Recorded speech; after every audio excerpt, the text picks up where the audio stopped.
सकळिकांचे समाधान, सकळिकांचे समाधान, सकळिकांचे समाधान, सकळिकांचे समाधान, नव्हे देखिल्या वाचून, नव्हे देखिल्या वाचून, नाही देखिल्या वाचून, नव्हे देखिल्या वाचून, नव्हे देखिल्या वाचून, नव्हे देखिल्या वाचून, सकळिकांचे समाधान, हरी समाधान, सकळिकांचे समाधान, सकळिकांचे समाधान, नव्हे देखिल्या वाचून, नव्हे देखिल्या नव्हे देखिल्या वाचून, नव्हे देखिल्या वाचून, नव्हे देखिल्या वाचून, नव्हे देखिल्या वाचून, रूप दाखविले आता, रूप दाखविले आता, रूप दाखविले आता, दाखविले आता, सहस्रभुजांच्या मंडिता, सहस्रभुजांच्या मंडिता, सहस्रभुजांच्या मंडिता, दंडनिजांच्या मंडिता, दंडनिजांच्या मंडिता, शंख चक्र पद्म गदा, शंख चक्र पद्म गदा, शंख चक्र पद्म गदा,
सकळिकाचे समाधान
सकळिकांचे समाधान,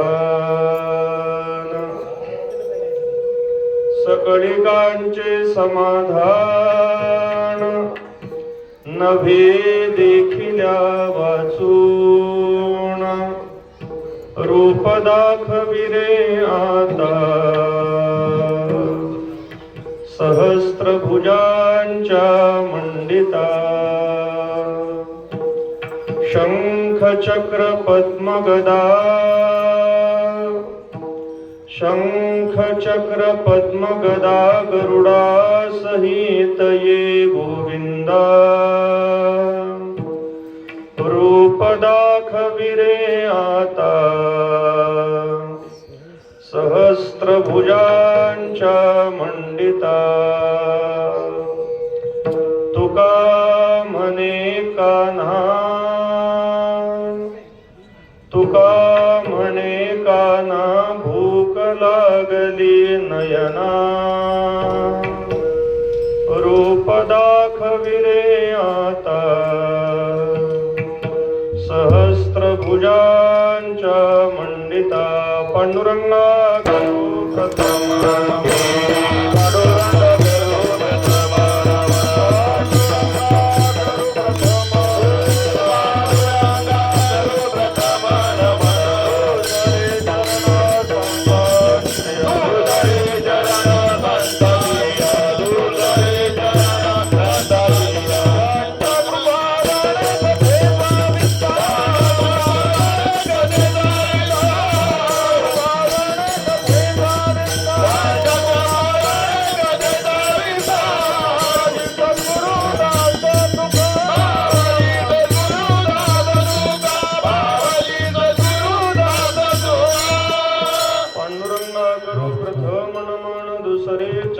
संतांचिया, त्यांच्या कृपादाने कथेचा विस्तारो, बाबाजी सद्गुरु दास तुका, कलावज्ञ जीवोद्धरार्थावतारम, कलांकांक तेजोदिका मोदिवक्त्रम, खलानिशबादापणोदार्ह दक्षम, समाधिस्थमूर्तिं भजे ज्ञानदेवं, नमो सद्गुरु तुकया ज्ञानदीपा, नमो सद्गुरु सच्चिदानंदरूपा, नमो सद्गुरु भक्त कल्याणमूर्ती, नमो सद्गुरु भास्करा पूर्णकीर्ती, संपाद्य ज्ञानंच विधाय भक्तिं, विलोकितो येन समाधिराजः, वैराग्यवन्तं सुविचारयुक्तं, नमामि जोगं शिरसा गुरुन्तं, सोणोपन्त तथा गुणिजनतया मामासे बोलती, नामे शंकर शंकरा शुभकरा, निसंग जो संगती, पुण्यश्लोकीचा पुणे नगरीचा मोती खरा शोभतो, ऐशा संत बरा शुभकरा, दांडेकरा वंशितो, तुम्ही संत माझिया कडा, देठेचा कराल बहुडा, तरी तुम्हा माने वडा होईन मी, हे सारस्वताचे गोड, तुम्हीच लाविले जी झाड, तरी अवधाने अमृते वाढ, शिंपोणिकी जी विठ्ठला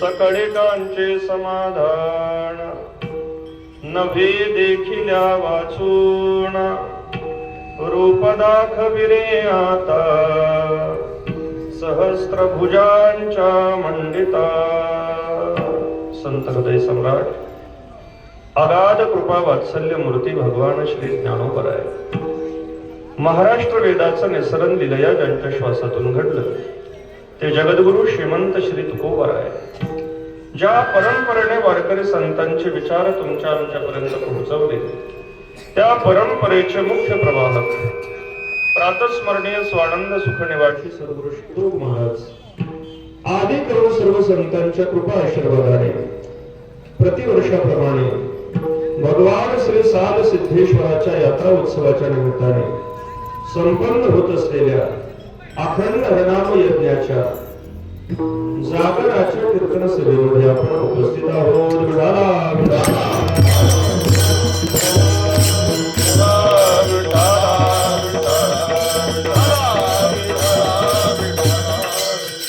ग्रामस्थ गोहे बुद्रुक परिसरातील सर्व भाविक भक्त वारकरी मंडळी गुणीजन मंडळी मायबाप श्रोतृवृंद सर्वांच्या उपस्थितीमध्ये हा भव्य दिव्य उत्सव संपन्न होतोय. त्याच्या जागराच्या सेवेमध्ये आपण उपस्थित आहोत. त्या अनुषंगाने काहीस चिंतन घडावं म्हणून जगद्गुरु श्रीमंत श्री तुकोबरायांचा परमात्मा पंढरीनाथाजवळ प्रार्थना करणारा अभंग सेवेकरता निवडलेला आहे. आपल्या मर्यादित वेळेमध्ये सद्गुरुदेवांच्या कृपेने अभंगाचं चिंतन पूर्ण करण्याचा आपल्याला प्रयत्न करायचा आहे. विठाला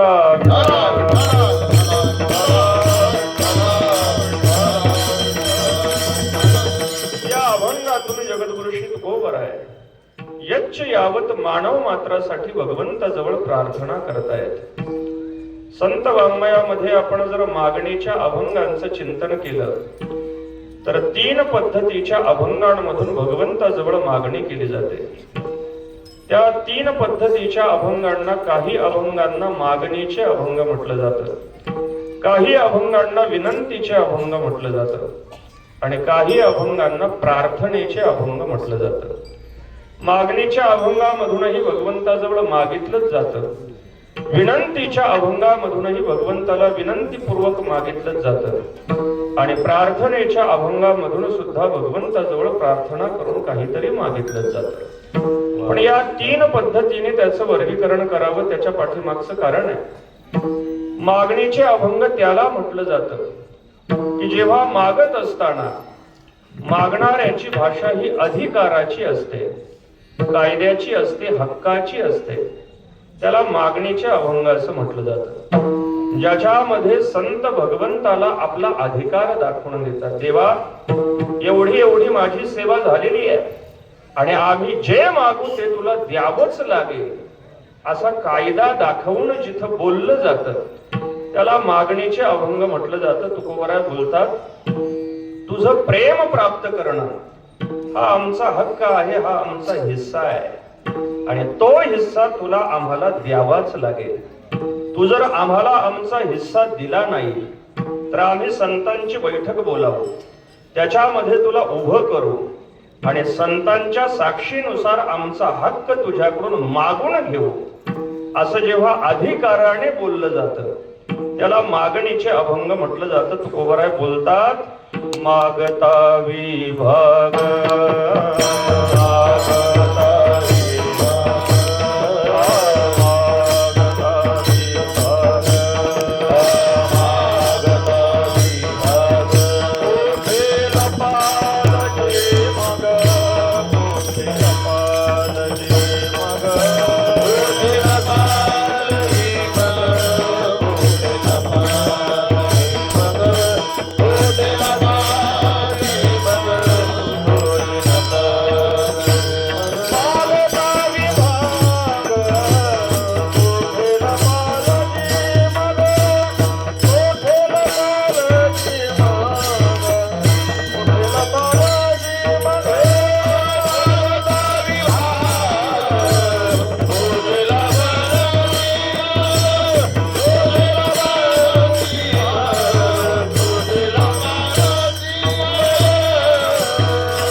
लपालजी मग. तुकोबराय देवाजवळ मागताना भांडून मागतायत. आम्ही आमचा विभाग मागू लागल्यानंतर तू कुठे लपशील? संत साक्षी या वचना आहे ठाऊकिया पुन्हा. आम्ही जे मागणार आहोत याच्यासाठी साक्ष संतांची आहे. म्हणजे अभंगाची भाषा जरा कठोर आहे, कायद्याची आहे, हक्काची आहे. जेव्हा असं अधिकाराने मागितलं जातं तेव्हा त्याला मागणीचे अभंग म्हटलं जातं. याच्या उलट काही अभंगांमधून देवाजवळ मागत असताना असं आग्रहाने न मागता देवाजवळ विनंतीपूर्वक अगदी आर्त स्वरामध्ये मागितलं जातं. त्याला विनंतीचे अभंग असं म्हटलं जातं की ज्याच्यामध्ये मागणाऱ्याची भाषा जरा मऊ आहे.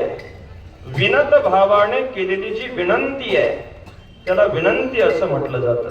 तुकोबराय बोलतात, देवा एके हे विनंती मज नको रे हे मुक्ती, तया इच्छा गती हेच सुख आगडे.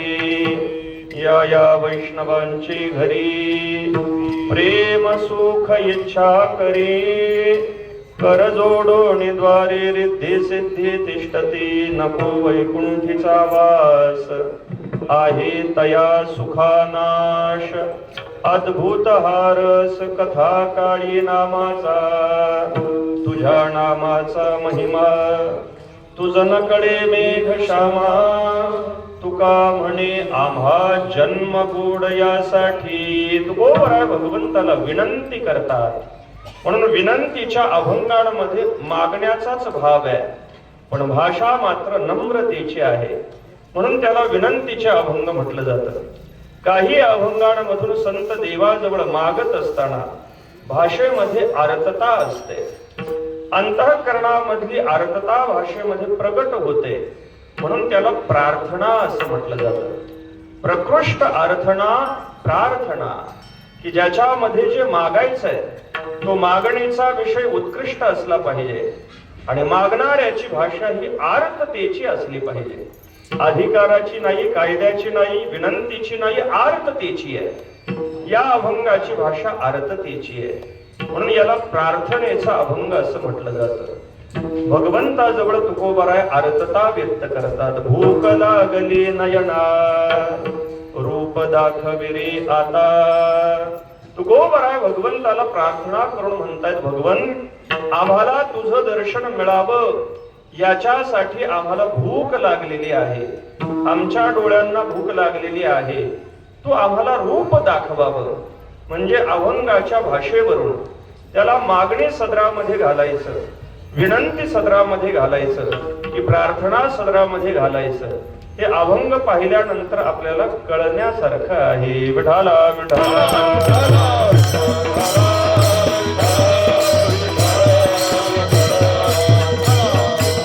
या अभंगातून तुकोबराय प्रार्थना करतात. प्रार्थनेमध्ये सुद्धा पुन्हा 3 पद्धतीचा विचार आपल्याला पाहायला मिळतो. काही प्रार्थना या व्यक्तिकेंद्री प्रार्थना असतात. म्हणजे मागत असताना मागणारा केवळ स्वतः पुरती प्रार्थना करतो. काही प्रार्थना समूह केंद्रीय असतात. एका विशिष्ट समूहासाठी प्रार्थना केली जाते. आणि काही प्रार्थना या वैश्विक असतात की ज्याच्यामधून सगळ्या विश्वासाठी प्रार्थना केली जाते. व्यक्तिकेंद्री प्रार्थनेची उदाहरणं आपण पहा. ध्रुवाने राणामध्ये जाऊन तपश्चर्या केली आणि तपश्चर्या करून भगवंताने दर्शन द्यावं अशी ध्रुवाची प्रार्थना आहे. पण हे दर्शन कोणा समूहाला घडावं किंवा जगाला घडावं असा त्याचा आग्रह नाही. त्याने केलेली सगळी साधना, सगळी प्रार्थना केवळ त्याच्या पुरती मर्यादित आहे. त्याला स्वतःला भगवत दर्शन घडावं म्हणून केलेली प्रार्थना आहे. राणामध्ये मतंग ऋषींच्या सांगण्यावरून शबरी माता भगवान रामचंद्र प्रभूंनी यावं, आपल्याला दर्शन द्यावं म्हणून आयुष्यभर प्रार्थना करतीये. पण तिची प्रार्थना तिच्या पुरती मर्यादित आहे. भगवंताने यावं, आपल्या कुटियेमध्ये यावं, आपल्याला दर्शन द्यावं. असे हजारो भक्त आपल्याला पाहायला मिळतील की ज्यांनी भगवंताच्या दर्शनासाठी साधना केली, घोर उपासना केली. पण त्या साधनेचा उद्देश व्यक्तिकेंद्री भगवत दर्शनाचा आहे. महाभारताचं चिंतन करा.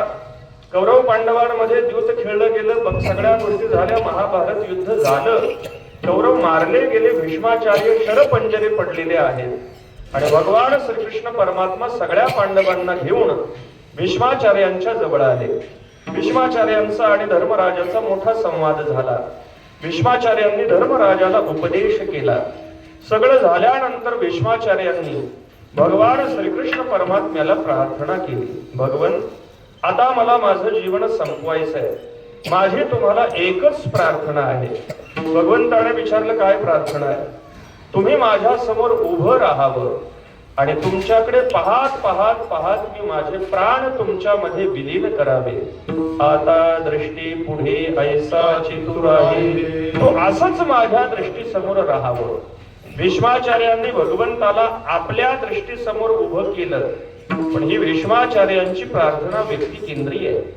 स्वतः पुरतं भगवंताला आपल्या समोर उभं केलेलं आहे. याच्यापेक्षा थोडस अधून चिंतन करा. कधी कधी भक्त मिळून साधना करतात आणि त्या समूहाला भगवंताचं दर्शन घडावं म्हणून भगवंताला सगळे मिळून प्रार्थना करून भगवंताने दर्शन द्यावं असं म्हणतात. उदाहरण सांगायचं जर झालं तर शरद पौर्णिमेच्या रात्री भगवंताने दिव्य असा वेणुनाद केला. सगळ्या गोपिकांना वृंदावनामध्ये बोलावलं आणि त्यांच्या बरोबर भगवंताने रास मंडलामध्ये रास लीलेला सुरुवात केली. भगवान श्रीकृष्ण परमात्मा शरद पौर्णिमेला गोपिकांबरोबर रास लीला करतायत. गोपिकांच्या अंतःकरणामध्ये अभिमान जागा झाला की भगवंताने जे सुख आजपर्यंत कोणाला दिलं नाही ते आम्हा गोपिकांना दिलेलं आहे. गोपिकांचा अभिमान जागा झाला आणि भगवंताला अभिमान सहन होत नाही. तिळभर जरी होयाभिमान मेरू तो समान भार देवा. देवर्षी नारद भक्ती सूत्रामध्ये सांगतात, ईश्वरस्य अभिमान द्वेषित्वात् दैन्य प्रियत्वाच. भगवंताला अभिमान आवडत नाही. गोपिकांच्या अंतःकरणामध्ये अभिमान झाला आणि भगवान रास मंडलामधून अंतर्धान झाले. एकाएकी भगवान अंतर्धान झाले. गोपिकांनी इकडे तिकडे पाहायला सुरुवात केली, भगवानच नाहीत. ज्याच्या बरोबर आपण इथे रास मंडलामध्ये आनंद घेत होतो ते भगवान अचानक अदृश्य झाल्यानंतर गोपिका भगवंताला शोधतायत, भगवान सापडेना. गोपिका विव्हळ झाल्या आणि सगळ्या गोपिकांनी मिळून भगवंतासाठी गोपी गीतामधून प्रार्थना केली. अटति यद भवान नन्निकाननम त्रुटिर्युगायते त्वाम अपश्यताम. तुला जर आम्ही पाहिलं नाही तर एक एक क्षण आमच्यासाठी युगासारखा जातोय. सगळ्या गोपी मिळून भगवंताला प्रार्थना करतायत की भगवंताने प्रगट व्हावं आणि प्रगट होऊन आम्हाला दर्शन द्यावं. मग आता ही गोपिकांनी केलेली प्रार्थना एका गोपीने केलेली आहे का? नाही. सगळ्या मिळून प्रार्थना करतायत आणि भगवंताचं दर्शन कोणा फक्त एका गोपीला व्हावं असं आहे का? नाही. तिथे असलेल्या सगळ्या गोपी समूहाला भगवंताचं दर्शन व्हावं म्हणून समूहाने केलेली गोपिकांची प्रार्थना समूह केंद्री प्रार्थना आहे. आता या समूह केंद्री प्रार्थनेच्या थोडस पुढे चला. कधी कधी साधू महापुरुष व्यक्ती केंद्री प्रार्थना करत नाहीत, समूहासाठीही प्रार्थना करत नाहीत, तर ती प्रार्थना यच्च यावत मानव मात्रासाठी म्हणजे संपूर्ण विश्वाच्या उद्धारासाठी केली जाते. त्याला विश्वकेंद्री प्रार्थना असं म्हटलं जातं. उदाहरण पुष्कळ आहेत. पहिलं उदाहरण आपण ज्ञानोबरायांचं घ्या. ज्ञानोबरायांनी सद्गुरू श्री निवृत्तीनाथ महाराजांच्या सांगण्यावरून संस्कृत भाषेमध्ये असलेला गीतेचा अर्थ मराठी भाषेमध्ये प्रकट करून सर्वांसाठी आपल्याला गीता शास्त्राचं ज्ञान दिलं. सगळा गीतेचा अर्थ सांगून झाला. ज्ञानोबरायांनी हात जोडले आणि सद्गुरूंना सांगितलं, महाराज तुम्ही आम्हाला जी जबाबदारी दिली होती ती जबाबदारी आता पूर्ण झालेली आहे. किंबहुना तुमचे केले धर्म कीर्तन हे सिद्धी गेले, इथ माझे उरले पायी कपण. मी तुमचं धर्म संकीर्तन केलंय, आता माझा पायिकपणा शिल्लक राहिलेला आहे. मी जी काही बडबड केली, मी जे काही सांगितलेलं आहे तो माझ्या वाणीने घडलेला वाग यज्ञ आहे आणि या वाग यज्ञाने तुम्ही संतुष्ट झालं पाहिजे. या वाग यज्ञाने संतुष्ट होऊन तुम्ही मला जे मी मागत आहे ते पसाय दान द्या.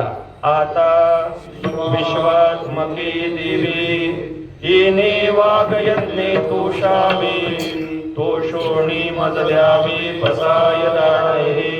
ज्ञानोबरांनी जे पसायदान मागितलं ते पसायदान केवळ त्यांच्या व्यक्तिगत इच्छेपुरता आहे का? नाही. अथवा कोणा समूहापुरता आहे का? नाही. ज्ञानोबरा बोलले किंबहुना सर्व सुखी पूर्ण होणी ती लोके भजजो आदि पुरुष अखंडित. सगळे सुखी होऊन आदि पुरुष भगवंताच्या भजनामध्ये तल्लीन होऊन भगवंताचं भजन त्यांनी करावं. म्हणजे ज्ञानोबरायांची प्रार्थना विश्वकेंद्री प्रार्थना आहे. दुसरी प्रार्थना डोळ्यासमोर घ्या. मातृपितृ सेवा करत असताना पुंडलिकरायांच्या भावभक्तीने परमात्मा पंढरनाथ प्रसन्न झाले. पुंडलिकरायांना दर्शन देण्यासाठी पंढरपूर क्षेत्रामध्ये प्रकट झाले. भगवान आले कोणासाठी होते?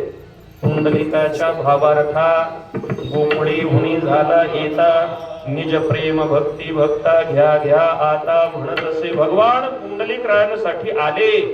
पुंडलिकरायांनी भगवंताला विटेवरती उभं केलं, पण केवळ स्वतः पुरतं उभं केलं नाही अथवा एखाद्या समूहापुरतं उभं केलं नाही.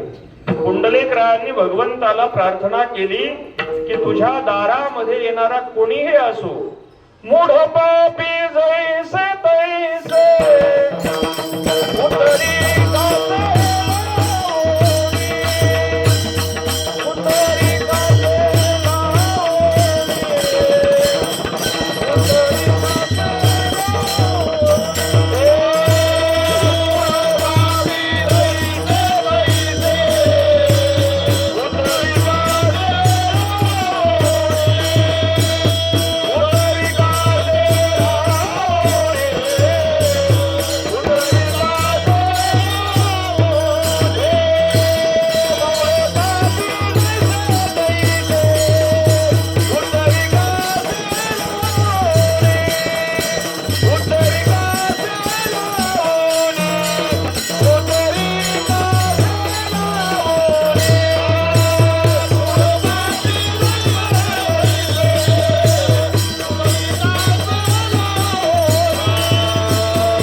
उतरी लावणी. पंचमहापातकी विश्वासघातकी जासी यमादिकी गांजियली, ऐसिया पतिता करी रे सनाथ पुरवे माझे आरत पंढरीराया. पुंडलिकराय भगवंताला प्रार्थना करतात, देवा तुझ्या दारामध्ये येणारा मूढ आहे, पापी आहे, पंचमहापातकी आहे, अथवा कसाही असला जैसे तैसे कसाही असो त्याचा उद्धार तू करावा एवढी माझी तुझ्या चरणाला प्रार्थना आहे. म्हणजे पुंडलिकरायांनी परमात्मा पंढरनाथाला जी प्रार्थना केली तिला विश्वकेंद्री प्रार्थना म्हटलं जातं. म्हणून सगळ्या संतांनी पुंडलिकरायांना मुकुटमणी म्हटलेलं आहे. मुकुटमणी पुंडलिक 33 कोटी देवनायक, सगळ्यांचा मुकुटमणी पुंडलिकराय आहे. सर्वांसाठी पुंडलिकरायांनी प्रार्थना केली. त्यामुळे तिथून पुढे सगळ्या संतांनी सर्वांसाठी प्रार्थना केलेली पाहायला मिळते. तुकोबराय सुद्धा या अभंगातून प्रार्थना करतात की भगवंताचं दर्शन हे प्रत्येक मनुष्य मात्राला झालं पाहिजे. प्रत्येकाला भगवंताचं दर्शन घडलंच पाहिजे. लोक म्हणू लागले, महाराज सगळे थोडे भगवंताचं दर्शन करण्यासाठी इच्छुक आहेत. तुकोबराय बोलतात, काही गोष्टींचं दर्शन जीवाला झालंच पाहिजे आणि काही गोष्टीचं दर्शन जीवाला कधीच होऊ नये. चांगल्या गोष्टीचं दर्शन व्हावं आणि वाईटाचं दर्शन होऊ नये. वाईट गोष्टीचं दर्शन झालं तर आपलं वाईट होतं आणि चांगल्या गोष्टीचं दर्शन झालं तर आपलं चांगलं होतं. एका क्षणाचं घडलेलं वाईटाचं दर्शन आपल्या अधःपतनाला कारणीभूत ठरू शकतं. श्रीमद भागवतामध्ये आलेलं अजामेळ्याचं चरित्र आपण पहा. अजामेळा हा सत्वशील ब्राह्मण आहे, ज्याची त्रिकाल संध्या कधी चुकली नाही, अग्निहोत्र चुकलं नाही, भगवंताची सेवा चुकली नाही, मातृपितृ सेवा चुकली नाही, असा अजामेळा 50-55 वर्ष त्रिकाल संध्या अग्निहोत्र इत्यादी निष्ठेने करणारा, नेहमीप्रमाणे राणामध्ये फुलं गोळा करण्यासाठी, समिधा गोळा करण्यासाठी गेला. आणि समिधा गोळा करत असताना एक जार पुरुष आणि एक वेश्या यांच्या समागमाचं एका क्षणाचं दर्शन अजामिळाला घडलं. परिणाम असा झाला, हातामधली पूजा सगळं सुटलं. ती वेश्या अंतःकरणामध्ये बसली, तिच्या पाठीमागे तो लागला, तिच्या बरोबर विवाह केला. पुढे 10 मुलं झाली. शेवटच्या मुलाचं नाव नारायण ठेवलं. पुढचा भाग आहे. पण आयुष्य अर्ध्यापर्यंत चांगल्या मार्गाने जाणारा, एका क्षणाचं घडलेलं वाईटाचं दर्शन त्याच्या अधःपतनाला कारणीभूत ठरलं. तुकोबराय भगवंताला विनंती करताय, तुका म्हणे क्षण, तुका म्हणे क्षण, तुका म्हणे क्षण, तुका म्हणे क्षण, तयाचे दर्शन, नमो तयाचे दर्शन, नमो तयाचे दर्शन, नमो तयाचे दर्शन, नको तयाचे दर्शन. तुकोबराय बोलतात, वाईटाचं दर्शन घडू नये, चांगल्याचं दर्शन घडलं पाहिजे. भगवंताचं दर्शन, साधूचं दर्शन घडलं पाहिजे. सगळ्या जीवांना भगवंताचं दर्शन घडावं. लोक म्हणू लागली, महाराज सगळ्यांना दर्शन मिळालं पाहिजे, असा आग्रह तुम्ही का करता? तुकोबराय बोलले, सगळ्यांना समाधानाची इच्छा आहे. सगळे लोक समाधानासाठी प्रयत्न करतात, व्यापार करतात, शेती करतात, नोकरी करतात, उद्योग करतात. या सगळ्या गोष्टीच्या प्रयत्नाच्या पाठीमागे त्यांची अपेक्षा एकच आहे की आपलं समाधान झालं पाहिजे. समाधानासाठी मनुष्य झटतोय, पण त्याचं समाधान कशामध्ये आहे याचं ज्ञान मात्र त्याला नाही. तुकोबराय सांगतायत, भगवन जीवाला समाधानाची भूक आहे आणि हे समाधान तुझ्या दर्शनाशिवाय होऊ शकत नाही. त्यामुळे सगळ्या जीवांचं समाधान हे भगवंताच्या दर्शनाशिवाय होत नसल्या कारणामुळे तू सर्वांना दर्शन द्यावं अशी प्रार्थना अभंगाच्या पहिल्या चरणात करत आहे. सकळ गजे समाधान, सकळ गाजे समाधान,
सगळ्यांचे समाधान.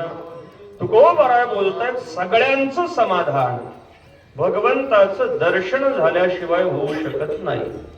कोणी कितीही प्रयत्न करो, कोणत्याही गोष्टी मिळवो, कितीही संपत्ती मिळवो, कोणतंही पद मिळवो, अगदी देवताधिकांपर्यंत तो जावो, पण जोपर्यंत भगवंताचं दर्शन घडत नाही तोपर्यंत समाधान प्राप्त होत नाही. तुकोबराय बोलतात कोणीही असो, सगळ्यांचं समाधान हे भगवंताच्या दर्शनानेच होणार आहे. लोक म्हणून लागली, महाराज तुम्ही सगळ्यांचं सांगतायत, सगळ्यांचं सांगतायत, या सगळ्यांमध्ये नेमकं कोण कोण येत आहे? कारण ही संपूर्ण सृष्टी जी आहे त्या सृष्टीमध्ये दोन पद्धतीने पदार्थांची विभागणी केली जाते. काही पदार्थ चर पदार्थ आहेत ज्याला सजीव म्हटलं जातं, आणि काही पदार्थ अचर आहेत म्हणजे ज्याला निर्जीव म्हटलं जातं. म्हणून सृष्टीसाठी शब्द वापरला जातो चराचर विश्व. चराचर विश्व म्हणजे सजीव आणि निर्जीव पदार्थांनी बनलेलं विश्व. मग याच्यामध्ये पहिला पदार्थ निर्जीव आहे ज्याला अचर म्हटलं जातं. निर्जीवांचं सुद्धा समाधान भगवंताच्या दर्शनाने होणार आहे का? तुकोबराय बोलले सजीव असो अथवा निर्जीव असो, प्रत्येकाचं समाधान हे भगवंताच्या दर्शनाशिवाय होऊ शकत नाही. लोक म्हणू लागले, महाराज निर्जीव पदार्थ म्हणजे हे दगड, धोंडे, माती, बिती याच्यामध्ये जीवच नाही, हे भगवंताला पाहूच शकत नाहीत, तर यांचं समाधान भगवंताच्या दर्शनाने कसं होणार आहे? तुकोबराय बोलले आपला हा जो देह आहे या देहाला सुद्धा शास्त्राने जडच मानलेला आहे, पण या देहामध्ये भगवंताने कृपा केली आणि आपल्याला जर जीव दान दिला तर या देहामध्ये पाहण्याचं सामर्थ्य येतं. जेने हा जीव दिला दान तयाचे करीन चिंतन, जगत जीवन नारायण गायीन गुण तयाचे. भगवंताने आपल्याला पाहण्याचं सामर्थ्य दिलंय. भगवंताने कृपा केली तर दगडाला पाहण्याचं सामर्थ्य तो का देणार नाही? अनेक प्रसंगामध्ये भगवंताने जड पदार्थांवरती कृपा करून आपलं दर्शन जड पदार्थांना सुद्धा घडवून दिलेलं आहे. भगवान द्वापार युगामध्ये वसुदेव देवकीच्या पोटी कंसाच्या कारागृहामध्ये प्रगट झाले, जन्माला आले. मध्यरात्रीला भगवान प्रगट झाले. मध्यरात्रीला त्या सगळ्या कारागृहामध्ये मशाली जळत आहेत. त्या मशाली जळत असल्यामुळे जिकडे तिकडे वातावरणामध्ये उष्णता पसरलेली आहे. भगवान प्रगट झाले. भगवंताने पाहिलं की फार गरम होत आहे. भगवंताने अग्नीकडे पाहिलं आणि अग्नीची आणि भगवंताची नजरानजर झाली. मशालीमध्ये असलेल्या अग्नीला भगवत दर्शन घडलं. परिणाम असा झाला, अग्नीच्या ठिकाणी असलेली दाह शक्ती संपली आणि फक्त प्रकाश शक्ती शिल्लक राहिली. म्हणजे अग्नी प्रकाश देतोय पण त्याच्या ठिकाणी उष्णता मात्र राहिली नाही. त्याचं समाधान झालं. वसुदेवांच्या हातामध्ये लोखंडाच्या बेड्या आहेत. भगवंताने लोखंडाकडे पाहिलं. लोखंडाचा धर्म आहे काठीण्य बांधून ठेवणे, पण भगवंताचं दर्शन घडल्यानंतर त्याच्या ठिकाणची कठीणता संपली. ते मऊ झालं आणि हातामधून त्या सगळ्या शृंखला गळून खाली पडल्या.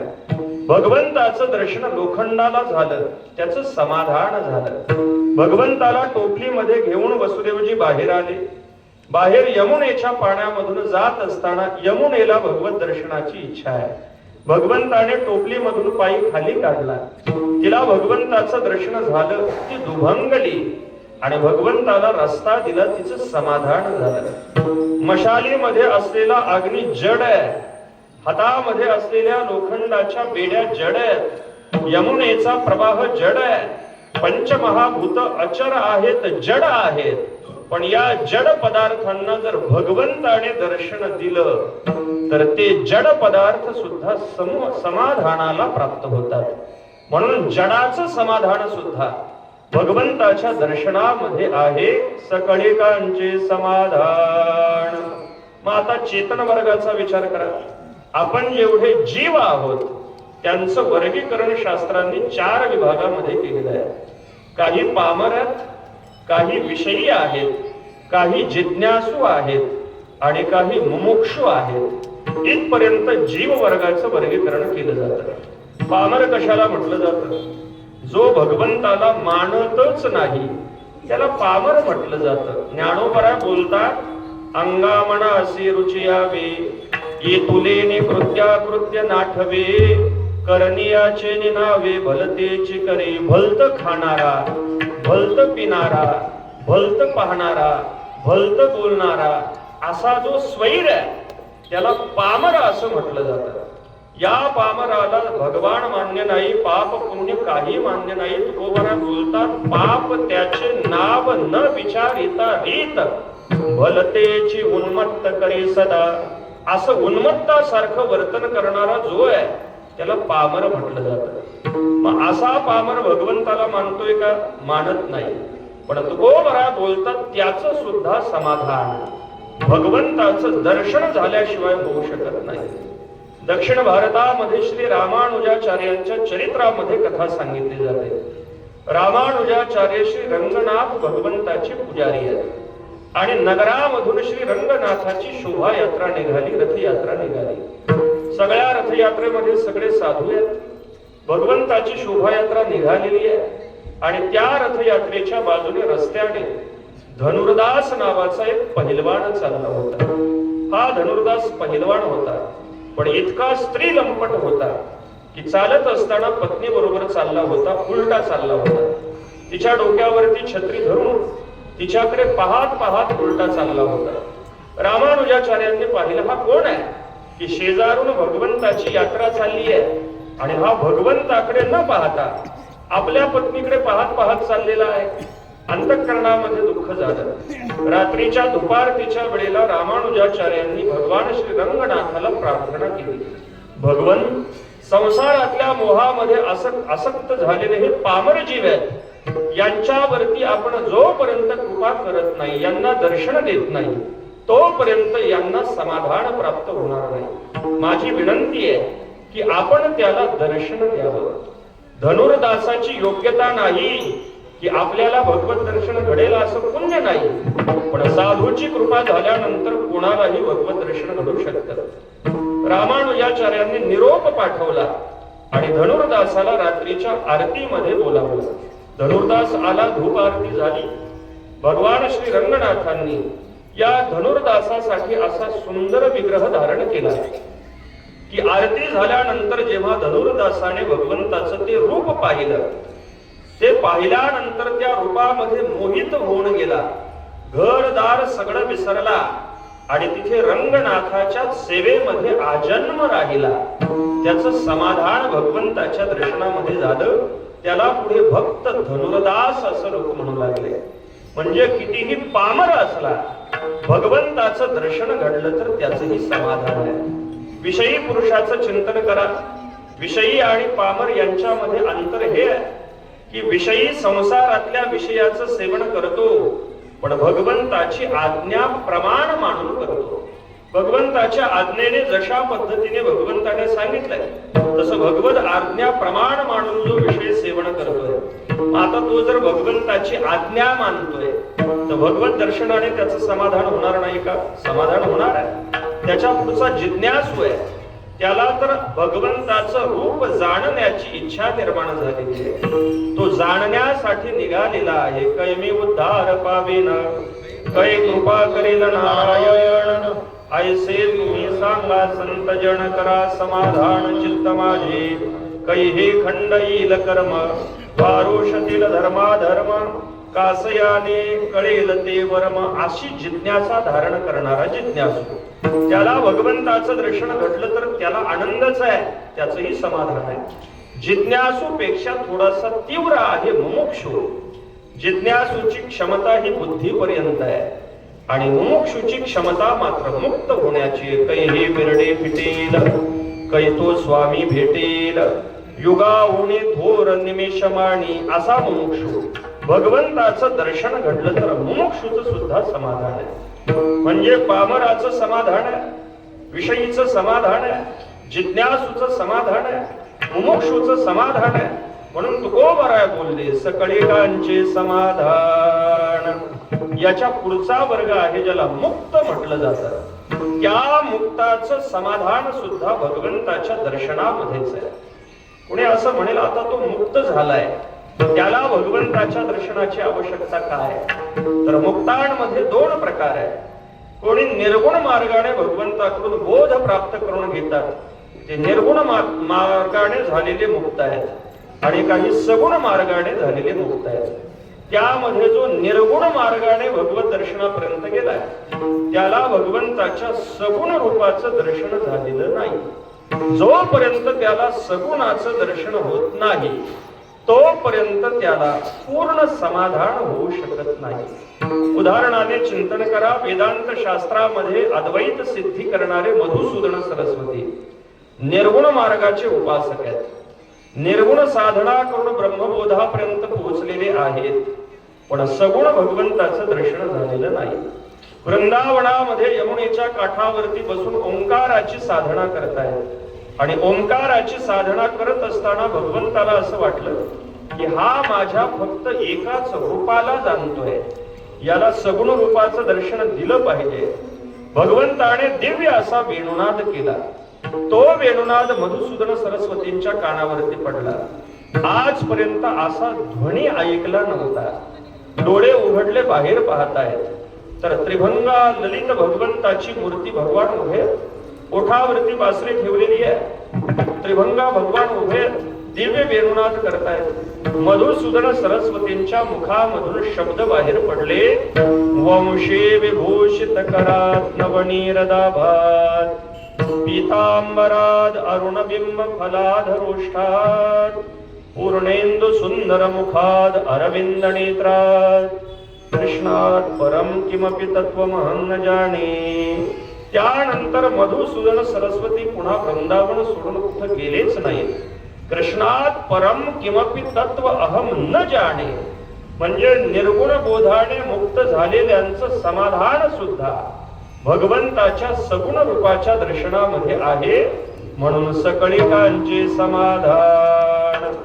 इथपर्यंत मुक्तापर्यंत विचार झाला. आता थोडं देवतादिकांचा विचार करा. जेवढ्या म्हणून देवता आहेत, ब्रह्मदेवापासून ते खालीपर्यंत सगळ्या देवता, या सगळ्या देवतांचं समाधान सुद्धा भगवंताचं दर्शन झाल्याशिवाय होत नाही. म्हणून सगळ्या देवता भगवत दर्शनासाठी लालायित राहतात. काकड्यामध्ये आपण नेहमी म्हणतो वाळवंटापासून महाद्वारापर्यंत सुरवरांची मांदी उभी जोडून हात. सगळे सुरवर म्हणजे सगळ्या देवता हात जोडून उभ्या आहेत. कशासाठी? भगवंताचं दर्शन घडण्यासाठी. चराचर मोहरले तुझी मूर्ती पहावया. सगळं चराचर, चर म्हणजे चेतन आणि आचर म्हणजे जड, या दोन्ही पदार्थांना तुझं रूप पाहण्यासाठी त्यांच्यात इच्छा निर्माण झालेली आहे. मोहरले तुझी मूर्ती पहावया. द्वारकेमध्ये भगवान राज्य करतायत आणि भगवंताच्या दर्शनासाठी रोज गर्दी होतीये. भगवंताच्या अष्टप्रधान नायिकांमध्ये एकीचं नाव आहे कालिंदी, जी सूर्याची मुलगी आहे.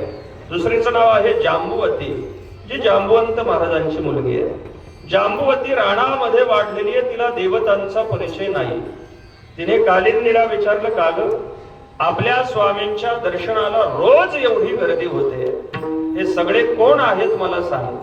कालिंदीने सांगितलं, हे कोणी साधारण नाहीत, या फार मोठमोठ्या देवता आहेत. सर्वात अगोदर दारावरती येणारा सृष्टी उत्पन्न करणारा ब्रह्मदेव आहे. म्हणजे ब्रह्मदेवालाही समाधान पाहिजे असेल तर भगवंताचं दर्शन घडलं पाहिजे. त्याच्या पाठीमागे लोटांगण घातलेला इंद्र आहे, त्यालाही समाधान मिळवण्यासाठी भगवंताचं दर्शन घडलं पाहिजे. त्याच्या पाठीमागे यम आहे, त्याच्या पाठीमागे वरुण आहे. हे सगळ्या देवी देवता, इंद्र चंद्र महेंद्र या तेची पूजिती, सगळ्या देवी देवता भगवंताच्या दर्शनासाठी येतात. म्हणजे देवतादिकांचं समाधान सुद्धा भगवंताच्या दर्शनात असल्या कारणामुळे सकळिकांचे समाधान. जसं देवतांचा आहे तसा दानवांचा सुद्धा विचार करा. दानवांचं समाधान सुद्धा भगवंताच्या दर्शनाशिवाय नाही. तुम्ही म्हणाल दानव तर भगवंताचे शत्रू आहेत. शत्रू जरी असले तरी भगवंताचं रूप पाहिल्यानंतर दानव सुद्धा मोहित होऊन समाधानाला प्राप्त होतात. देव दानवांनी समुद्र मंथन केलं. समुद्र मंथनामधून अमृत कुंभ घेऊन धन्वंतरी भगवान प्रगट झाले. दानवांनी हातामधला तो अमृताचा कुंभ पळवला.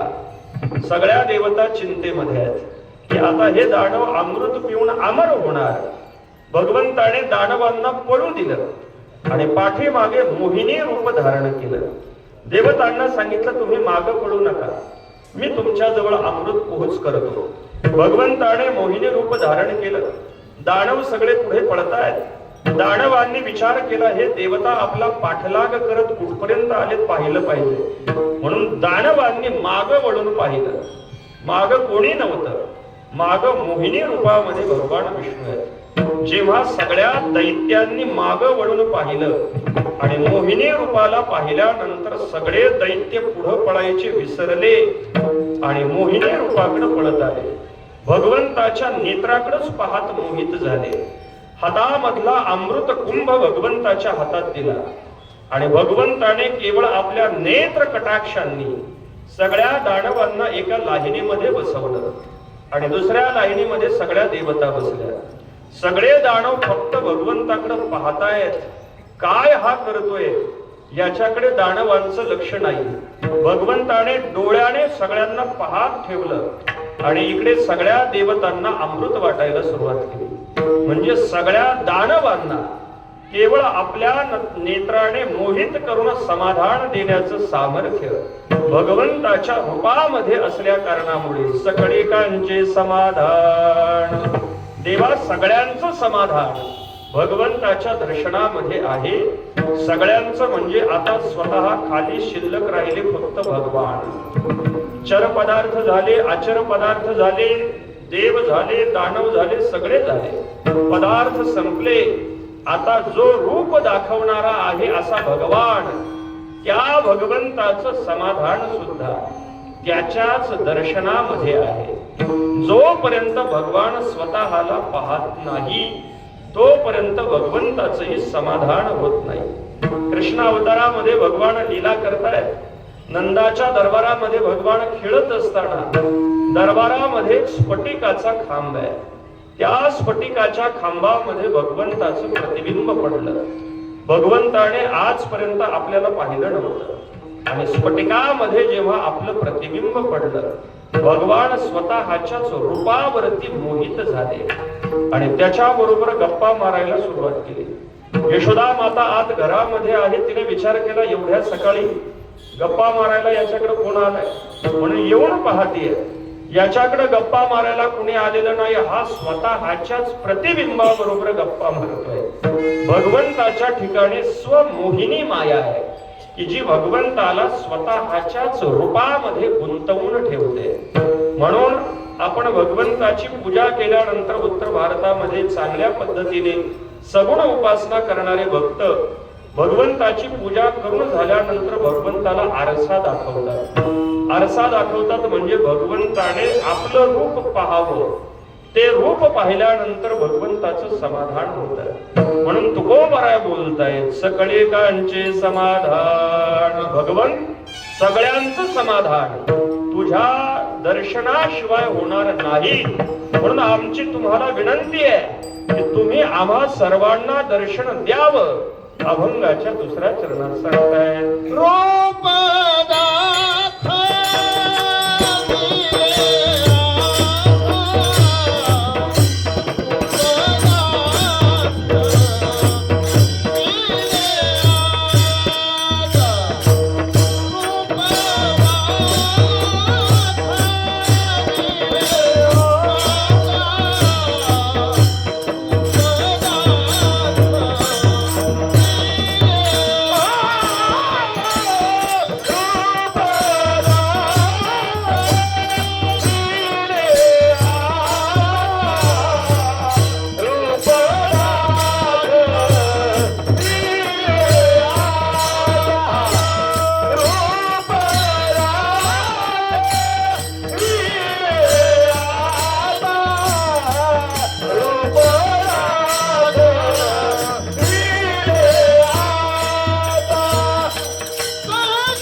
दाखविले आता सहस्त्र भुजांच्या मंडिता. तुकोबर सर्वांसाठी प्रार्थना करतात, देवा आपण सर्वांना रूप दाखवावं, दर्शन द्यावं, प्रगट व्हावं. भगवंताने तुकोबरांना विचारलं, तुम्ही मला प्रार्थना करताय पण मी कोणतं रूप दाखवू? कारण भगवंताची रूप अनंत आहेत. अनंत रूपी अनंत वेशी देखिले म्या त्यासी. भगवंताची अनंत रूप आहेत. या अनंत रूपांपैकी कोणत्या रूपांचं दर्शन सर्वांना झालं पाहिजे? भगवंताची अनंत रूप जरी असली तरी या अनंत रूपांचं सार म्हणून 3 रूपांचा विचार केला जातो. उत्तर क्रमाने ही सारभूत असलेली रूप आहेत. अनंत रूप भगवंताची आहेत. त्या अनंत रूपांचं सार, अनंत रूपामध्ये भगवंताचं जे दर्शन आहे, त्या दर्शनामध्ये भगवंताला अनेक हात आहेत, अनेक बाहू, दरवक्त्र नेत्रम, सहस्त्र भुजांच्या मंडिता. सहस्त्र भगवंताला भुजा आहेत, म्हणजे हजारो हात आहेत, हजारो मस्तिष्क आहेत, हजारो पायी आहेत. हे भगवंताचं जे रूप आहे याला विराट विश्वरूप असं म्हटलं जातं. भगवंताने 11व्या अध्यायामध्ये हे रूप अर्जुनाला दाखवलेलं आहे. प्रसंग असा आहे की 10व्या अध्यायामध्ये भगवंताने विभूती सांगितल्या. प्रधान रूपाने या विश्वामध्ये मी कुठे राहतो अशा सगळ्या विभूती सांगितल्या. अर्जुनाने विचार केला, हा जर सगळीकडे याचा निवास आहे तर हे याचं विश्वरूप आपल्याला पाहायला मिळालं तर किती बरं होईल. त्याने मागितलं नाही. त्याच्या मनामध्ये अशी द्विधा मनस्थिती आहे. ज्ञानोबरांनी त्याचे भाव मांडलेले आहेत. अर्जुन असा विचार करतोय की लक्ष्मी माता देवाची किती जवळ आहे. लक्ष्मी माता भगवंताची अर्धांगिनी आहे. पण लक्ष्मी मातेने सुद्धा आजपर्यंत विश्वरूप दाखवा अशी प्रार्थना केलेली नाही. मग जर लक्ष्मी माता हट्ट करत नाही तर आपण कसं भगवंताला म्हणावं की विश्वरूप दाखव.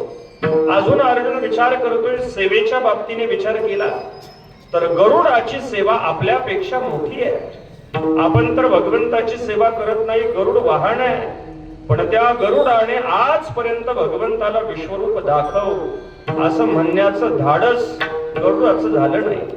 शेष भगवंताचा अंथरुण आहे, पण त्या शेषाने आजपर्यंत भगवंताजवळ तुमचं विश्वरूप दाखवा असं कधी म्हटलं नाही.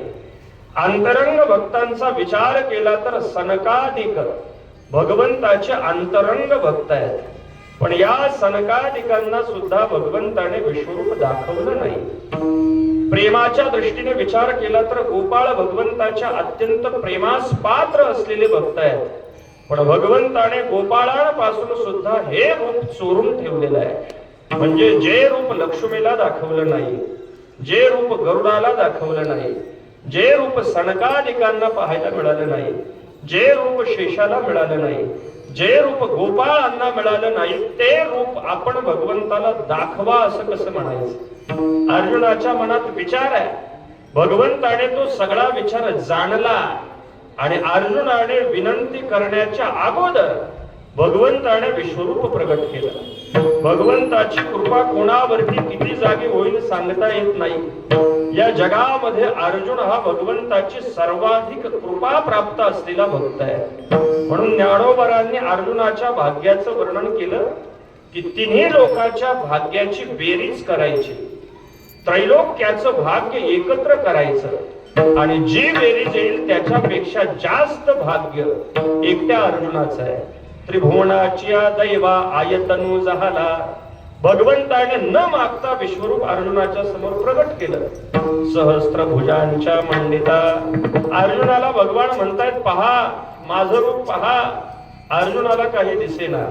आपल्या चर्मचक्षुने भगवंताचं विश्वरूप पाहता येत नाही. अर्जुन पाहतोय, काही दिसेना. अर्जुनाने भगवंताला सांगितलं, देवा तू पहा पहा असं म्हणतोय पण मला काही दिसतच नाही. भगवंताच्या लक्षामध्ये आलं की आपण रूप प्रगट केलंय पण याला अजून आपण दिव्य दृष्टी दिलेली नाही. म्हणजे आपल्याकडून जरा घाई झाली. याला पहिला अगोदर दृष्टी द्यायला पाहिजे आणि मग आपण रूप प्रगट करायला पाहिजे. भगवंताने अर्जुनाला दिव्यम ददामी ते चक्षु म्हणून दिव्य चक्षु दिले आणि दिव्य चक्षु दिल्यानंतर अर्जुनाने भगवंताचं विश्वरूप पाहिलं. सगळे पांडव, सगळे कौरव, सगळं ब्रह्मांड भगवंतामध्ये फिरताय.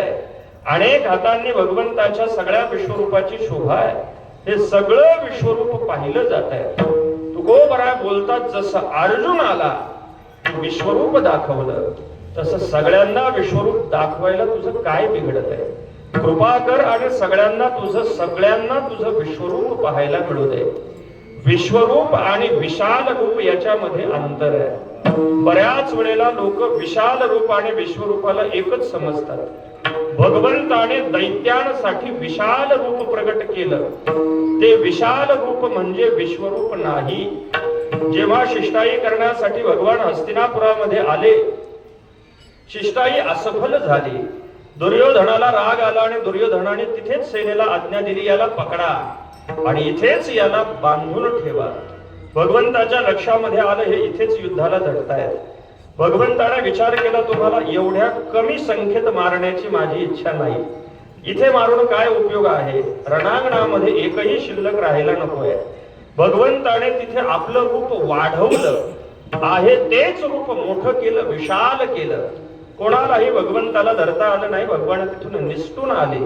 याला विशाल रूप म्हणतात.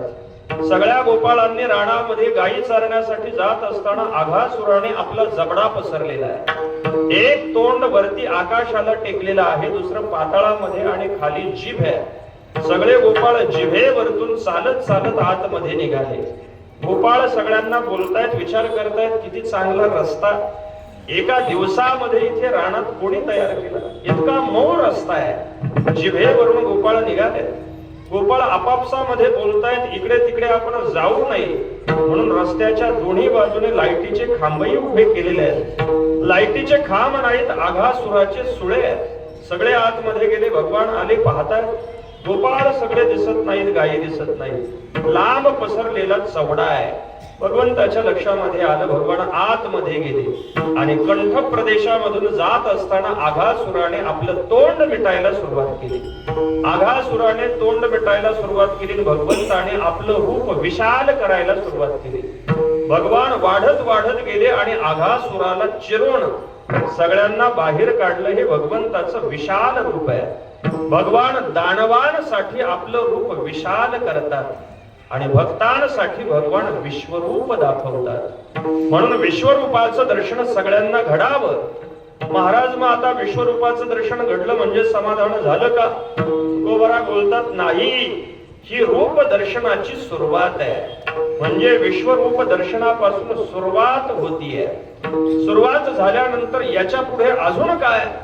तुकोबरा बोलतात, या विश्वरूपाचं जे सार आहे ते सार म्हणजे भगवंताचं चतुर्भुज रूप आहे. तिथे अर्जुनाने सुद्धा विश्वरूप पाहिलं आणि विश्वरूप पाहून पुन्हा भगवंताला विनंती केली, देवा तुझं विश्वरूप मी पाहिलंय, पण मला हे विश्वरूप फार आवडलं नाही. याच्यापेक्षा पहिला तू जसा होता तसंच तुझं चतुर्भुज रूप पुन्हा धारण करावं. आहे तेची असो द्यावे,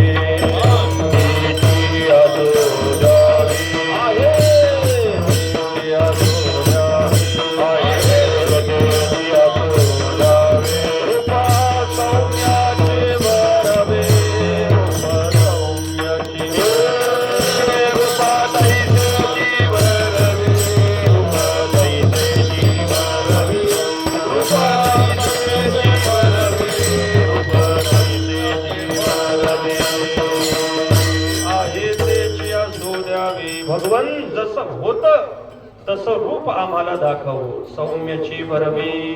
आता या विश्वरूपाचं जे सार आहे ते सार म्हणजे भगवंताचं चतुर्भुज रूप आहे. तुकोबरा बोलतात, सगळ्यांना विश्वरूप दाखवल्यानंतर लगेच तू थांबू नको. त्याच्या पुढचं रूप सगळ्यांना दिसलं पाहिजे. कोणता? भगवंत गरुडावरती बसलेले आहे. भगवंताला 4 हात आहेत. त्या 4 हातामध्ये शंख चक्र पद्म गदा भगवंताने धारण केलेल्या आहे. असं चतुर्भुज धारण केलेलं रूप सगळ्यांना दिसावं अशी प्रार्थना अभंगाच्या दुसऱ्या चरणात स्वामी चक्र पद्म गदा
चक्र पद्म गदा गरुडा सहित ये गोविंदा.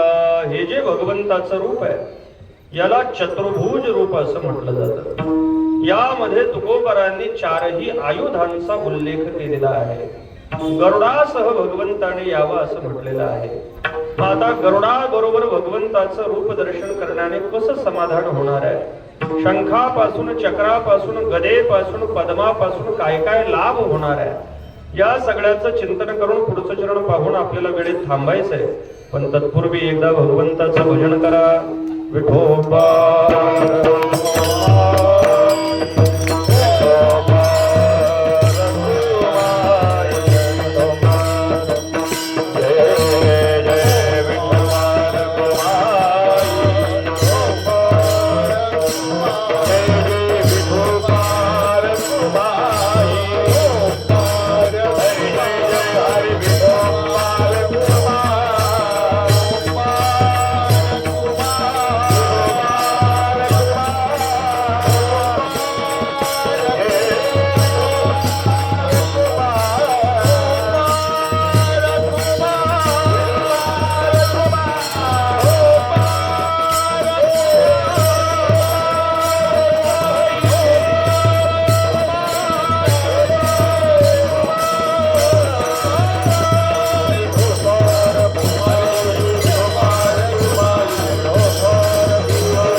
गरुडा सहित ये गोविंदा. गरुड भगवंताचं वाहन आहे, भगवंताची विभूती आहे. भगवंताचं वाहन सुद्धा गरुडच आहे आणि भगवंताच्या ध्वजावरती सुद्धा गरुडच आहे. म्हणून गरुड वाहना आणि गरुड ध्वज ही भगवंताची 2 नावं आहेत. महाभारताच्या सुरुवातीला गरुडाचं विस्ताराने चरित्र आहे. विनतेने भगवंताजवळ केलेली प्रार्थना आहे, जास्त मुलं मला नको, 2च दे, पण या विश्वामध्ये ती पराक्रमी असली पाहिजे. कद्रूने पतीजवळ अनंत मुलांची मागणी केली. तिला सगळे सर्प झाले, अनेक साप झाले आणि विनतेला फक्त 2 मुलं झाली. एक अरुण की जो सूर्याचा सारथी आहे. म्हणून सूर्य उगवण्याच्या अगोदर पूर्व दिशेला जो तांबूस रंग पसरतो त्याला अरुण कांती म्हटलं जातं. तो अरुणोदय आहे. पहिला अरुण येतो सारथी आणि मग भगवान सूर्य येतात. हा अरुण आणि दुसरा आहे गरुड. गरुड भगवंताचा अत्यंत निस्सीम भक्त आहे. गरुड जेव्हा उड्डाण करतो तेव्हा त्याच्या पंखामधून सामवेदाची निर्मिती होते. सगळं वाङ्मय गरुडाच्या पंखामधून बाहेर पडलेलं आहे. गरुड येतो फडतकारे, नाभी नाभी म्हणे त्वरी. तुकोबरायांच्या वैकुंठ गमनामध्ये गरुडाचं वर्णन, गरुड फडतकार करत येतो. म्हणजे सगळ्या शब्दांची रचना गरुडाच्या पंखामधून होते. आपल्याला भगवत दर्शन व्हायचं असेल तर भगवान अक्षरांवरती बसून येतात. म्हणून अगोदर अक्षर आपल्याला मिळाली पाहिजेत. शब्द हा बहुसार, उपकाराची राशी. शब्दावरती बसून भगवान येतात आणि हे सगळे शब्द गरुडाच्या पंखामधून बाहेर पडतात. म्हणून गरुड भगवंताचं वाहन आहे. वेदाचे मंत्र भगवंताचं वाहन आहे. संतांची वचन भगवंताचं वाहन आहे की त्या वचनावरती आरूढ होऊन भगवान आपल्याला दर्शन देण्यासाठी येणार आहेत. म्हणून गरुडाचं दर्शन घडलं पाहिजे. शंख चक्र पद्म गदा हे सगळे भगवंताचे सेवक आहेत. अगोदर सेवकांना संतुष्ट करावं लागतं, त्याच्यानंतर आपल्याला मूळ मालकापर्यंत जाता येतं. दारावरचे सेवकच संतुष्ट केले नाहीत तर ते आपल्याला आतमध्ये प्रवेश मिळू देत नाहीत. हे सगळे भगवंताचे सेवक आहेत, परिकर आहेत. भगवान एकटे येत नाहीत, सगळ्या परिवाराला घेऊन येतात. म्हणून अगोदर या सगळ्यांचं पूजन करावं लागतं. भगवान विष्णूंच्या पूजनामध्ये शंख चक्र पद्म गदा गरुड हनुमंतराय सगळ्या देवता अगोदर पूजाव्या लागतात. मग भगवान विष्णू पर्यंत आपल्याला जाता येतं. कारण यांची कृपा मिळाल्याशिवाय आपल्याला तिथपर्यंत जाणं शक्य नाही. शंखाचं पूजन केलं पाहिजे. हा शंख कोण आहे? जेव्हा भगवंताने वेद प्रगट केले तेव्हा शंखाच्या रूपामध्ये असुराने ते वेद गिळले. त्याला शंखासुर असं म्हटलं जातं. मग आता वेद गिळल्यानंतर हे सगळे वेद गिळून हा शंख समुद्रामध्ये गेला. भगवान त्याच्या पाठीमागे लागले. आपुल्या नामासाठी लागे शंखासुरा पाठी, फोडून या पोटी वेदचारी काढिले. त्या शंखासुराने वेद गिळल्यामुळे तो पवित्र झाला. पवित्र झाल्यामुळे भगवंताने त्याचा वध करून वेद तर काढले पण त्याचं कलेवर टाकून दिलं नाही. वेद खाय शंखासूर त्याचे वागवे कलेवर. भगवंताने त्याला हातामध्ये धरलं. कारण ज्ञान गिळल्यामुळे तोही ज्ञान स्वरूप झाला आणि ज्ञान स्वरूप झाल्यामुळे ज्याला ज्ञानाची प्राप्ती करायची आहे त्याने शंख पूजन केलं पाहिजे. विद्येच्या प्राप्तीसाठी, वाणीच्या प्राप्तीसाठी शंखाचं पूजन करावं लागतं. जेव्हा भगवान ध्रुवाला दर्शन देण्यासाठी मधुवनामध्ये प्रकट झाले तेव्हा ध्रुवाला बोलता येईना. भगवंताने आपल्या शंखाचा स्पर्श ध्रुवाच्या गालाला केला. नातरे मधुवने ध्रुवा असे केले, जे कपोल शंके शिवतले, वेदाची हिमती ठेले ते लागला बोलू. म्हणजे ध्रुवाला वाणी प्राप्त झाली ती भगवंताच्या शंखाच्या स्पर्शाने.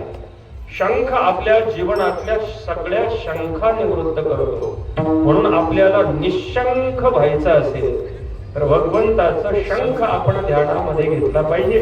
त्याचं दर्शन घडलं पाहिजे. भगवान रिकाम्या हाताने येऊ नका, शंख हातामध्ये धारण करा. शंखाचं पूजन घडावं. दुसऱ्या हातामध्ये भगवंताच्या चक्र आहे. भगवंताच्या चक्राचं नाव आहे सुदर्शन चक्र. सुदर्शन शब्दाचे दोन अर्थ आहेत. श्रीमद भागवतामध्ये अंबरीशाचं चरित्र आपण वाचा. तिथे सुदर्शन चक्र जेव्हा दुर्वासांच्या पाठीमागे लागलं तेव्हा ते शांत करण्यासाठी अंबरीशाने त्या सुदर्शन चक्राची केलेली स्तुती आहे. 2-3 अध्यायामध्ये सुदर्शन चक्राचं महात्म्य आहे. सुदर्शन म्हणजे दिसायला सुंदर आहे. सुदर्शन भगवंताचं मन आहे. मन जसं चंचल आहे तसं सुदर्शन चक्र सारखं फिरत आहे. याचं सुंदर दर्शन आहे. कारण भगवंताचं मनाचं प्रतीक असल्यामुळे ते सुंदर आहे. दुसरा अर्थ असा आहे की या सुदर्शनामधून तेज बाहेर पडतं आणि ते तेज भगवंताच्या चेहऱ्यावरती पडतं. सुदर्शनाचं तेज भगवंताच्या चेहऱ्यावरती पडल्यामुळे भगवंताचा चेहरा फार सुंदर दिसतो. म्हणून सुंदर दर्शन घडवून देणार सुदर्शन, म्हणून त्याला सुदर्शन असं म्हटलं जातं. भगवंताच्या हातात सुदर्शन नसेल तर भगवंताचं दर्शन आपल्याला होणार कसं? म्हणून सुदर्शन हवंय. दुसरं भगवंताच्या खाली हातामध्ये असलेली गदा आहे, या गदेला कौमुदकी गदा असं म्हटलं जातं. कु शब्दाचा अर्थ आहे पृथ्वी, मुद मोदणे धातू आहे. कुमोद म्हणजे पृथ्वीला आनंद देणारी. भगवंताच्या हातामधली गदेचा डेरा जमिनीला टेकलेला आहे. ही गदा पृथ्वीला आनंद देणारी आहे, पृथ्वीचं स्वरूप आहे. चौथ्या हातामध्ये भगवंताच्या पद्म आहे. पद्म म्हणजे कमळ. बाकीची फुलं आणि कमळ याच्यामध्ये अंतर आहे. बाकीची फुलं ब्रह्मदेवाच्या सृष्टीतली आहेत आणि कमळ मात्र ब्रह्मदेवाच्या सृष्टीमधले नाही. का? कारण भगवंताच्या नाभीमधून कमळ बाहेर पडलं आणि कमळामध्ये ब्रह्मदेवाचा जन्म झाला. याची नाभी कमळी जन्म चतुरानना. याच्या नाभीतून कमळ आल्यामुळे कमळ ब्रह्मदेवाच्या सृष्टीतलं मानलं जात नाही. भगवंताच्या हातात कमळ कशासाठी आहे? भगवान कमळाने भक्तांची पूजा करतो म्हणून शंख चक्र पद्म गदा धारण करून गरुडावरती बसून भगवंताने यावं. विश्वरूपाच्या दर्शनानंतर हे चतुर्भुज रूप भगवंताने सगळ्यांना दाखवावं हे सार आहे. लोक म्हणू लागले मग महाराज आता हे शेवटचं आहे का? तुकोबरा बोलतात नाही. चतुर्भुज रूपाचं सार पुढे आहे द्विभुज रूप, की ज्या भगवंताने ज्या रूपामध्ये 4 भुजा धरलेल्या नाहीत, 2च भुजा धरलेल्या आहेत, त्याला द्विभुज रूप असं म्हटलं जातं. या द्विभुज रूपांमध्ये 3 रूप प्रधान आहेत. पहिला आहे राम रूप, की ज्याच्यात भगवंताने 2च भुजा धारण केल्या. दुसरा आहे कृष्ण रूप, की ज्याच्यात भगवंताच्या 2च भुजा आहे. आणि तिसरं शेवटचं सार रूप म्हणजे परमात्मा पंढरीनाथाचं रूप, की ज्याच्यामध्ये भगवंताने 2 भुजा धारण केलेल्या आहेत. मग आता याच्यामध्ये पहिलं जे राम रूप आहे, त्या राम रूपाचं सार कृष्ण रूप आहे. कृष्ण रूपाचं सार परमात्मा पंढरीनाथाचं रूप आहे. कसं आहे याचा थोडासा विचार करून